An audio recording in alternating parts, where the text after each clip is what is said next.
demokrasi itu makin aneh. Pemilihan umum tetap ada, tapi ruang bicara makin menyempit. Nah, fenomena itu punya nama democratic backsliding.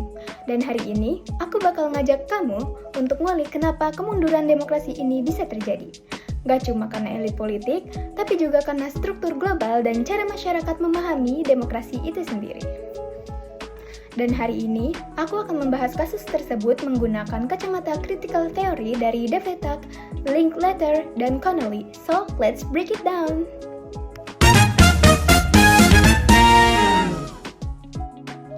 Democratic backsliding itu terjadi ketika pemimpin yang terpilih lewat jalur demokratis pelan-pelan melemahkan institusi yang seharusnya jadi penopang demokrasi.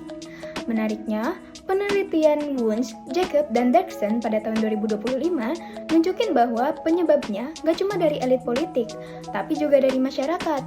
Banyak warga yang ternyata punya pemahaman demokrasi yang berbeda. Ada yang liberal, ada yang mayoritarian, bahkan ada yang condong ke otoritarian. Bedanya pemahaman ini bikin mereka punya toleransi yang berbeda terhadap tindakan otoriter. Misalnya, warga yang paham demokrasi liberal cenderung menghukum kandidat otoriter.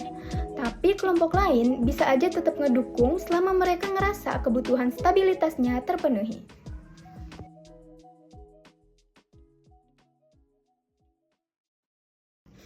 Disinilah critical theory berperan.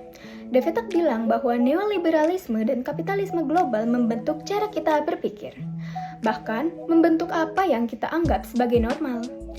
Dan di dalam kondisi ekonomi politik yang gak pasti, banyak orang mencari pemimpin yang tegas, meskipun itu menggerus kebebasan. Selain Devetak, Linkletter juga ngajak kita untuk mikir tentang pentingnya ruang publik yang inklusif, di mana warga benar-benar bisa ngobrol, berdebat, dan ngecek ulang wacana yang menormalisasi otoritarianisme. Sedangkan Connolly ngingetin bahwa efek publik seperti perasaan takut, marah, atau cemas itu gampang banget dimanipulasi aktor politik lewat media yang jadi semacam mesin resonansi. Kalau kita gabungkan semua itu, ternyata democratic backsliding itu bukan sekedar soal pemimpin yang nakal.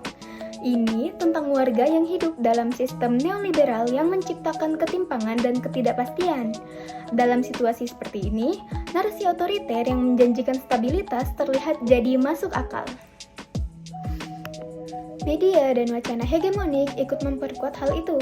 Istilah-istilah seperti efisiensi atau keamanan nasional kadang dipakai untuk membenarkan pelemahan demokrasi. Dan tanpa ruang publik yang sehat, masyarakat makin gampang terdorong ke kesadaran palsu dan menganggap tindakan otoriter itu normal.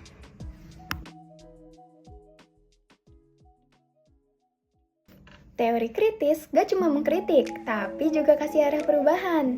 Tokoh seperti Linkletter mendorong ruang publik yang lebih inklusif. Sementara, Connolly bilang kita harus sadar bahwa manusia itu hidup dalam jaringan sosial ekologis yang rapuh. Dan di sisi lain, Devetak menekankan perlunya transformasi struktur global, bukan cuma merapikan permukaannya saja, namun dalamnya masih berantakan. Jadi, solusi dari democratic backsliding itu bukan cuma perbaiki pemilu atau kuatin lembaga, tapi juga membongkar struktur ekonomi politik global yang bikin otoritarianisme jadi kelihatan menarik. Kesimpulannya, demokrasi gak akan kuat kalau warganya hidup dalam ketidakpastian dan dikelilingi wacana yang membatasi cara mereka memahami demokrasi. Untuk menjaga demokrasi, kita harus berani untuk membuka ruang publik yang inklusif dan membangun kesadaran kolektif yang lebih kritis.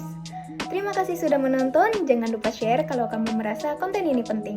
See you!